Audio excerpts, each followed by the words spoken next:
Hello ସାଙ୍ଗମାନେ, କେମିତି ଅଛନ୍ତି? ଆଶା କରୁଛି ସମସ୍ତେ ବହୁତ ଭଲରେ ଥିବେ। ଆପଣ ସମସ୍ତଙ୍କୁ ମୋ ତରଫରୁ ଜୟଗୁରୁ। ଠାକୁରଙ୍କୁ ଡାକୁଛି ଆପଣ ଭଲରେ ରୁହନ୍ତୁ, ସୁସ୍ଥରେ ରୁହନ୍ତୁ, ଆପଣଙ୍କର ପୁରା ଦିନଟି ମଙ୍ଗଳମୟ ହେଉ ଆଉ ଭଲରେ କଟିଯାଉ। ତ ମୁଁ ବି ଭଲରେ ଅଛି। ସବୁଦିନ ଭଳିଆ ହେଇଯାଇଛି ଆଉ ଗୋଟେ ସୁନ୍ଦର ସକାଳର ଆରମ୍ଭ। ଆଉ ଏ ସୁନ୍ଦର ସକାଳ ଆଉ ଗୋଟିଏ ଫ୍ରେଶ୍ ଆଉ ନୂଆ ବ୍ଲଗ୍କୁ ମୁଁ ପୁଷ୍ପ ଆପଣ ସମସ୍ତଙ୍କୁ ସ୍ୱାଗତ କରୁଛି। ତ ଆଜିର ବ୍ଲଗ୍ଟା ଷ୍ଟାର୍ଟ କରିଛି ଗାଈ ପାଖରୁ। ତ ଆପଣଙ୍କୁ ଯେ କହିଥିଲି ଆପଣ ସମସ୍ତଙ୍କ ଆଶୀର୍ବାଦରୁ ଗାଈ ଆମର ଭଲ ହେଇଯାଇଛି। କାଲି ତ ଆପେ ଆପେ ସେ ଘରୁ ବାହାରି ଆସିଥିଲା। ତ ତାକୁ ନେଇକି ଘରେ ଛାଡ଼ିଥିଲେ। ସେ କନା ଟିକେ କରିକି ଖିଆପିଆ କରୁଥିଲା। ତ ତାର ଆହୁରି ବି ବହୁତ ସାରା ମେଡ଼ିସିନ ଅଛି, ଯେ ଟନିକ୍ ଅଛି ଦେବା ପାଇଁକି। ତ ଯେତେବେଳେ ସକାଳ ହେଲା ମାତ୍ରକେ ଆସିକି ମାନେ ଆମେ ବିଛଣାରୁ ଉଠିବା ଆଗରୁ ଆସିକି ଗାଈକି ଦେଖିକି ଯିବା, ତାପରେ ଯାଇକି ଆଉ ଯେ କାମ ସବୁ କରିବା। ଆଗରେ ଗାଈ ପାଖକୁ ଆସୁ।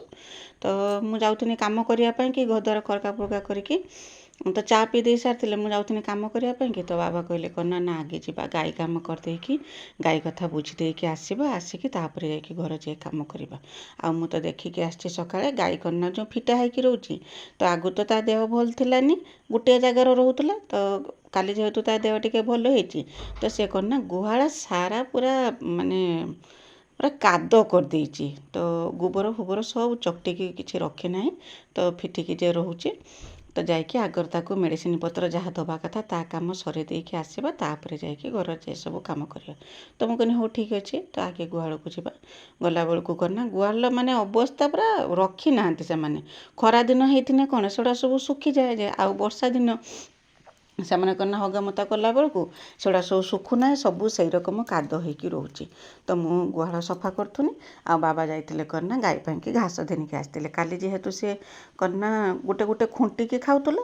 ତ ଆଜି କନା ଯେତେବେଳେ ଘାସ କାଟିକି ତା ପାଖରେ ପକେଇଲେ, ସେ କନା ଖୁସିର ଟିକେ ମାନେ କାଲି ଅପେକ୍ଷା ଆଜି ଟିକେ ଖିଆପିଆ କରୁଥିଲା। ମାନେ ତା ଦେହ ଟିକେ ଭଲ ଲାଗୁଥିଲା। ଆଉ ସେ ଟିକେ ଖିଆପିଆ କରୁଥିଲା, ଦେଖିକି ଖୁସି ଲାଗିଲା। ତ ବାବା ଯାଇକି ଘାସ କାଟିକି ଆଣିକି ଦେଇଥିଲେ। କୁଟା କିନ୍ତୁ ସେ ଖାଉଥିଲାନି, କି କୁଣ୍ଡା କି ତୋରାଣି ସେସବୁ କିଛି ବି ପିଆପିଇ କରୁଥିଲାନି। ଆଜି ଦିନଟା ଖାଲି କନା ସେ ଘାସ ଟିକେ ଖୁଣ୍ଟିକି ଖାଇଛି। ଆଉ କନା ମୁଁ ପେଜ ଟିକେ ତା ପାଖରେ ବସେଇଥିଲି ଥଣ୍ଡା କରିକି। ଆଉ ସେ ପେଜ କନା ଅଧ ଗାଙ୍ଗୁଲି ହେବ ପିଇଛି, ବାସ୍ ଏତିକି। ତ ଯାହା ହଉ ଗାଈ ଆମର ଆସ୍ତେ ଆସ୍ତେ ଖିଆପିଆ କଲାଣି। ତ ଦେଖିକି ଆମକୁ ଭାରି ଖୁସି ଲାଗିଲା। ତ ଆଜି ତାକୁ କ'ଣ କରିଥିଲେ ନା, ଯେତେବେଳେ ଟିକେ ପାଗ ଭଲ କରିଥିଲା, ତ ସେତେବେଳେ କ'ଣ ନା ତାକୁ ଘିନି ଆସିଥିଲେ ଆମ ଘର ସାମ୍ନାକୁ ଘିନି ଆସିଥିଲେ। ସାମ୍ନାରେ ଛାଡ଼ି ଦେଇଥିଲେ।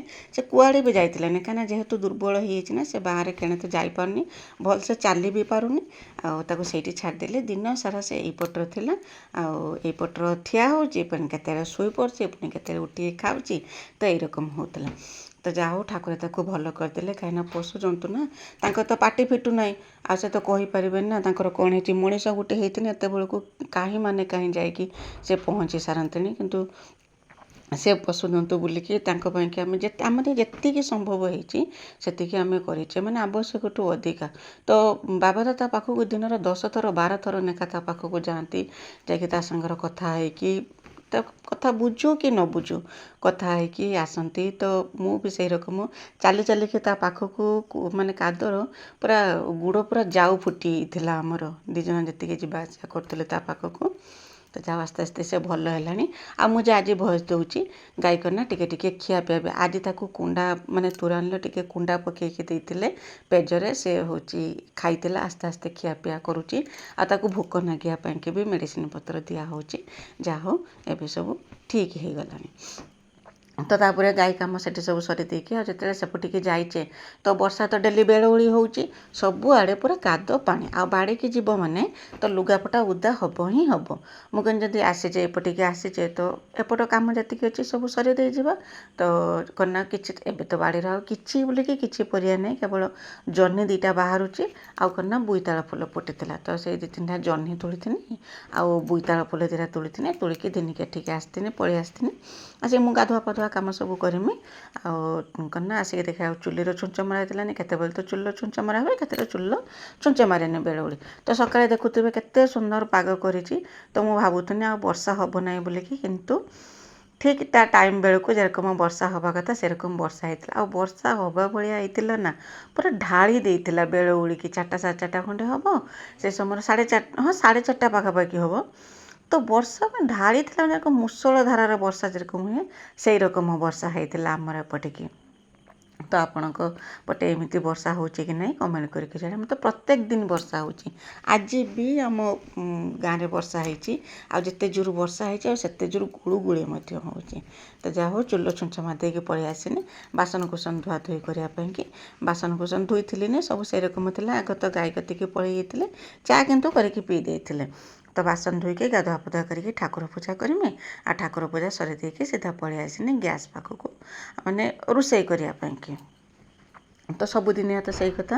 କ'ଣ କେଜାଣି ମୁଁ ଯେତେ ବେଣୁସୁ ଉଠିନେ 5ଟା ବେଳେ ଉଠୁଛି, ତଥାପି ବି ମୋତେ କରନା କାମ ଦାମ ସବୁ ସରେଇକି ରୋଷେଇ କଲାବେଳକୁ ମୋତେ ଲେଟ୍ ହେଇଯାଉଛି। ତ 9ଟା ବାଜି ଯାଉଛି ମୋତେ ସବୁଦିନ ଏରକମ 9ଟା, 8:30, 9ଟା, ତା ପୂର୍ବରୁ ମୋର କେବେ ବି କାମ ସରୁନାହିଁ। ତ ସାଙ୍ଗେ ସାଙ୍ଗେ ଗାଧୋଇ ପଡ଼ିକି ପଳେଇ ଆସିନି। ପଳେଇ ଆସିକି ଗ୍ୟାସ୍ ପାଖକୁ ଆସିକି କନା ଆଗରେ ପରିବା କାଟିଥିନି। ପରିବା କ'ଣ କାଟିଥିନି, ବନ୍ଧାକୋବି ଆଳୁର ଭଜା କରିମି ବୋଲିକି ବନ୍ଧାକୋବି ଆଳୁକୁ କାଟି ଦେଇଥିନି। କାଟି ଦେଇକି ତାର ଭଜା ବସେଇଥିନି। ଭଜା ବସେଇ ଦେଇକି ଏପଟରେ କନା ବାସନକୁସନ ଯେ ସବୁ ଧୁଆଧୁଇ କରିକି ଧିନିକି ଆସିଥିନି, ତାକୁ ବି ସବୁ ଗୁଛେଇକି ରଖିନାହିଁ। ତ ସେଇ ରକମ ରହିଛି, ତାକୁ ବି ଭଜା ବସେଇ ଦେଇକି ଏପଟରେ ଆକୁ ସବୁ ବ୍ୟବସ୍ଥିତ କରୁଛି। ଆଜି କ'ଣ ନା ଡବା ଡବି ଟିକେ ମାନେ ବହୁତ ଧୋଇଛି, ମାନେ ଯେତିକି ସବୁ ଥିଲା ସବୁ ଅସନା ହେଇକି ସବୁ ଥିଲା, ତାକୁ ସବୁ ଧୁଆଧୁଇ କରିଥିନି।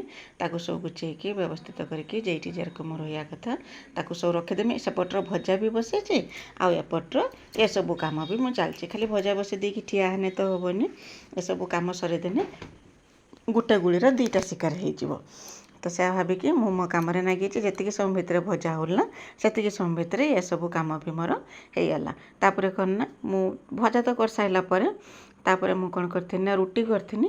ରୁଟି କରିକି ଆମ ଝିଅ ପାଇଁକି ମୁଁ ବନେଇ ଦେଇଥିନି କ'ଣ ନା ରୁଟି ଭିତରେ ବନ୍ଧାକୋବି ଦେଇକି ଯେରକମ ରୋଲ୍ ବନାନ୍ତି ସେଇ ରକମ ଭେଜ୍ ରୋଲ୍ ଯେରକମ ବନାନ୍ତି ସେରକମ ଭେଜ୍ ରୋଲ୍ ବନେଇ ଦେଇଥିନି। ଖାଲି ବନ୍ଧାକୋବି ଆଳୁ ଦେଇକି ଭେଜ୍ ରୋଲ୍ ବନେଇ ଦେଇଥିନି। ବନେଇ ଦେଇକି ତାକୁ ଦେଇଥିନି ଖାଇବା ପାଇଁକି।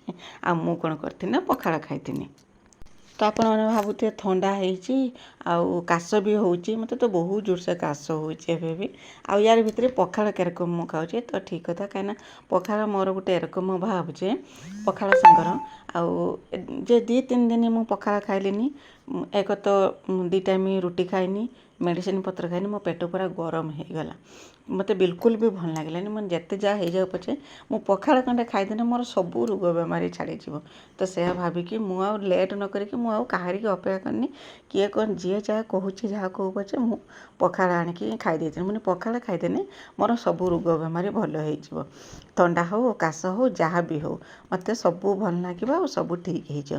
ତ ସେୟା ଭାବିକି ମୁଁ କ'ଣ କରିଥିଲି ନା ପଖାଳ ବେଳେ ସବୁଦିନ ଯେରକମ ସକାଳ ବେଳା ପଖାଳ ଖାଏ ସେରକମ ସକାଳ ବେଳା ବି ମୁଁ ପଖାଳ ଖାଉଥିଲି। ତ ବନ୍ଧାକୋବି ଆଳୁ ଭଜା ଲଗେଇକି ପଖାଳ ଖାଇଦେନି। ଆଉ ପଖାଳ ଖାଇ ଦେଇକି ଭାତ ହାଣ୍ଡିଆ ବସେଇ ଦେଇଥିନି। ବସେଇ ଦେଇକି ଏପଟର ଭାତ ମୋର ହେଇଯାଇଥିଲା। ତାରି ଭିତରେ କ'ଣ ନା ତରକାରୀ ପାଇଁକି ସବୁ ରେଡ଼ି କରିକି ଘିନି ଆସିଥିନି। ତରକାରୀ କ'ଣ ବନେଇଥିଲି ନା ବେଶୀ କିଛି ତରକାରୀ କରିଥିଲିନି। ଖାଲି କ'ଣ ନା ଯେଉଁ ମୁଗ ଡାଲି ଥିଲା ନା ମୋ ପାଖର, ମୁଗ ଡାଲିକି ମୁଁ ସକାଳେ ବତୁରେଇ ଦେଇଥିଲି। ତ ମୁଁ କେମିତି ଯଦି ହେବ ଡାଲି କରିଦେମି, ନହେଲେ ଯଦି ହେବ ବରା କରିଦେମି, ଯାହା ବି କନେ ହେଇପାରିବ। ତ ସେୟା ଭାବିକି ମୁଁ କ'ଣ ନା ମୁଗ ଡାଲିକି ବତୁରେଇ ଦେଇଥିଲି। ବତୁରେଇ ଦେଇକି ତାକୁ ଗ୍ରାଇଣ୍ଡିଙ୍ଗ କରିକି ବାଟିକି ଘିନି ଆସିନି। ତ ଭାବିନି କ'ଣ ନା ବହୁତ ଦିନ ହେଲା ମାନେ ବରା ତରକାରୀ ଖାଇନାଉ, ତ ସେଇଥିପାଇଁକି ମୁଗ ଡାଲି ବତୁରେଇ ଗ୍ରାଇଣ୍ଡିଙ୍ଗ କରିକି ଘିନି ଆସିନି। ଘିନି ଆସିକି ତାର ବନେଇ ଦେଇଥିନି, ମୁଁ ବରା ବନେଇ ଦେଇଥିନି। ବରା ବନେଇ ଦେଇକି ତାକୁ କ'ଣ ନା ଆଳୁ ଦେଇକି ଝୋଳ କରିଦେଇଥିନି। ଯଦି ଆପଣ ଯେ ଚାହିଁବେ ସେଥିରେ କ'ଣ ନା ଆମ୍ବୁଲ ଦେଇକି ବି କରିପାରିବେ, କିନ୍ତୁ ମୁଁ ଆମ୍ବୁଲ ଦେଇଥିଲିନି କାହିଁକିନା ଛୁଆ ଘରେ ଅଛନ୍ତି ନା, ଆମ୍ବୁଲ ଦେଲେ କିଏ ଖାଇବ ନ ଖାଇବ, କାହିଁକି ଆମ୍ବୁଲ ଦେଲେ କ'ଣ କଲ। ତ ସେଇଥିପାଇଁକି ମୁଁ କ'ଣ କରିଥିଲି ନା ଖାଲି ମସଲା ଦେଇକି ଝୋଳ ବନେଇ ଦେଇଥିନି। ଆଉ ବରା ତରକାରୀ ତ ସବୁବେଳେ ଟେଷ୍ଟି, ସବୁବେଳେ ଖାଇବା ପାଇଁକି ବହୁତ ସୁଆଦିଆ ଲାଗିଥାଏ। ତ ମୁଁ ଆଉ ବେଶୀ କିଛି ତରକାରୀ କରିଥିଲିନି, ଖାଲି ବରା ତରକାରୀ କରିଦେଇଥିନି। ଆଉ କ'ଣ ନା ସକାଳେ ଯେଉଁ ବନ୍ଧାକୋବି ଆଳୁ ଭଜା ଭାଜିଥିନି, ବନ୍ଧାକୋବି ଆଳୁ ଭଜା ଥିଲା। ଆଉ କାକୁଡ଼ି ସାଲାଡ଼ଟେ କରିଦେଇଥିନି, ବାସ୍ ଏତିକି ହିଁ ବନେଇଥିନି। ଆଉ ଏତିକିରେ ତ ଭାତ ମାନେ କେରକମ ଚାଲିଯିବ, ଜଣା ପଡ଼ିବନି କେରକମ। ଆଉ ତ ମସଲାକୁ ଭଲ ରଙ୍ଗ କଷି ଦେଇକି ସେଥିରେ ପାଣି ଦେଇକି ଫୁଟେଇ ଦେଇଥିନି। ଫୁଟେଇ ଦେଇ ସାରିକି ପାଣି ଫୁଟିଲା ପରେ ସେଥିରେ ବଢ଼ା ଦେଇଥିନି, ବାସ୍ ରେଡ଼ି ହେଇଗଲା। ଯଦି ଆପଣ ଚାହୁଁଛନ୍ତି ଖଟା ମିଠା କରିକି ଖାଇବା ପାଇଁକି ତା ଦେହରେ କ'ଣ କରିବେ ନା ଖଣ୍ଡେ ଆମ୍ବୁଲ, ଯେତେବେଳେ ଫୁଟୁଥିବ ତରକାରୀ ସେଇ ସମୟରେ ଖଣ୍ଡେ ଆମ୍ବୁଲ ପକାଇଦେବେ। ନହେଲେ କ'ଣ କରିବେ ନା ମସଲା କଷିଲା ବେଳେ ଏଇ ସମୟରେ ବି ଖଣ୍ଡେ ଆମ୍ବୁଲ ପକାଇଦେଲେ ତରକାରୀ ବି ଖଟା ହାଲକା ଟିକେ ଖଟା ନାଗୁଥିବ ଯେରକମ, ବେଶୀ ଖଟା ନାଗିନେ ଭଲ ଲାଗିବନି। ତ ଏଇରକମ ତରକାରୀ ମୁଁ ବନେଇ ଦେଇଥିଲି ବାସ୍ ଏଇରକମ। ଆଉ ଗଲା କାଲି ମୁଁ ଭିଡ଼ିଓ ଛାଡ଼ିଥିଲିନି କାହିଁକିନା କାଲି ଦିନଟା ଥିଲା ପୁରା ଏତେ ଯେ ମାନେ କାମ ଥିଲା, ସେଇଥିପାଇଁ କି ମୋତେ ବିଲକୁଲ ବି ମୋ ଦେହଟା ଭଲ ଲାଗିଲାନି, ବହୁତ ଥକା ଥକା ଲାଗିଥିଲା, ଯେଉଁଥିପାଇଁ କି ମୁଁ କାଲି ଭିଡ଼ିଓ ଛାଡ଼ି ପାରିଥିଲିନି। ତ ଏଡ଼ିଟିଂ ତ କରିଦେଇଥିଲି କିନ୍ତୁ ଭଏସ୍ ଦେବା ପାଇଁ କି ମୋତେ ମାନେ ବହୁତ ପରିଶ୍ରମ ହେଇଥିଲା ଗଲା କାଲି ମୋତେ, ଯେଉଁଥିପାଇଁ କି ମୁଁ ଭିଡ଼ିଓ ଛାଡ଼ିଥିଲିନି। ଆଉ ଆଜି ମୁଁ କାଲି ତ ଏଡ଼ିଟିଂ କରି ରଖିଦେଇଥିଲି, ଆଜି ବି ଯେଉଁ ମୁଁ ଭିଡ଼ିଓରେ ଭଏସ୍ ଦେଉଛି ତ ବହୁତ ମାତ୍ରାରେ କାଶ ହେଉଛି। ମୁଁ କ'ଣ କରୁଛି ନା ରହି ରହିକି ଖାଲି କାଟି କାଟିକି ଟିକେ ସମୟ ପରେ ଏଇରକମ କରିକି ଭଏସ୍ ଦେଉଛି। କାଶ କେଇଦିନ ଛାଡ଼ିବ ସେଇଟା ମୁଁ ଠାକୁରଙ୍କୁ ଡାକୁଛି, କେନ ଛାଡ଼ିବ, ବହୁତ ଜୋରସେ କାଶ ହେଉଛି ମୋତେ। ତ ଯାହା ହଉ ଗଲା କାଲି ମୋର ଭିଡ଼ିଓ ଆସିପାରିନଥିଲା, ତ ସେଇଥିପାଇଁ କି ଆପଣ ସମସ୍ତେ ମୋତେ ଅପେକ୍ଷା କରିଥିବେ, ତ ସେଥିପାଇଁ କି ସରି। ଆଉ ଦେହ ପା କଥା କେତେବେଳେ କେରକମ ଭଲ ଲାଗୁଛି, କେତେବେଳେ ଭଲ ଲାଗୁନି, ସେଇଥିପାଇଁ କି ଭିଡ଼ିଓ ମୁଁ ଛାଡ଼ି ପାରିଲିନି। ତ ଏଇରକମ ଆଜି ଦିନଟି କଟିଥିଲା। ଏଇଟା ହେଉଛି ସନ୍ଧ୍ୟା ସମୟର ଭିଡ଼ିଓ। ଦ୍ୱିପହରେ ଖିଆପିଆ ସରିଲା ପରେ ମୁଁ ଆଉ କିଛି ଭିଡ଼ିଓ ବନେଇଥିଲିନି। ତାପରେ ସନ୍ଧ୍ୟା ସମୟରେ ଯେତେବେଳେ ମୁଁ ବସିଥିଲି ଭିଡ଼ିଓ ଏଡ଼ିଟିଂ କରିବା ପାଇଁ କି ବାବା ଯାଇଥିଲେ ଛକକୁ, ଛକରୁ ଗୋଟେ ଘିନିକି ଆସିଥିଲେ ଗୁଟି, ଯେଟାରେ କି ପଇସା ରଖନ୍ତି। ଗୁଟି ତ ଥିଲା, ତାକୁ କାଟି ଦେଇଥିଲେ, ପଇସାର ଦରକାର ଥିଲା ବୋଲିକି, ତ ଗୋଟେ ନୂଆଟେ ଘିନିକି ଆସିଥିଲେ, ତା ଭିତରେ କ'ଣ ନା ପଇସା ଭରିକି ରଖୁଥିଲେ, ଦେଖିବା କେତେ ଆମେ ସଞ୍ଚୟ କରିପାରୁଛେ। ତ ଏଇରକମ ଆଜି ଦିନଟି କଟିଥିଲା। ଆଶା କରୁଛି ଭିଡ଼ିଓଟି ଆପଣଙ୍କୁ ପସନ୍ଦ ଆସିଥିବ। ଯଦି ପସନ୍ଦ ଆସିଥିବ ଚ୍ୟାନେଲକୁ ସବସ୍କ୍ରାଇବ୍ କରିକି ଭିଡ଼ିଓକୁ ଲାଇକ୍ ଟିକେ କରିଦେବେ, ଆଉ ଛୋଟ ସ୍ନେହଭରା କମେଣ୍ଟଟେ ମୋ ପାଇଁ ଲେଖିଦେବେ।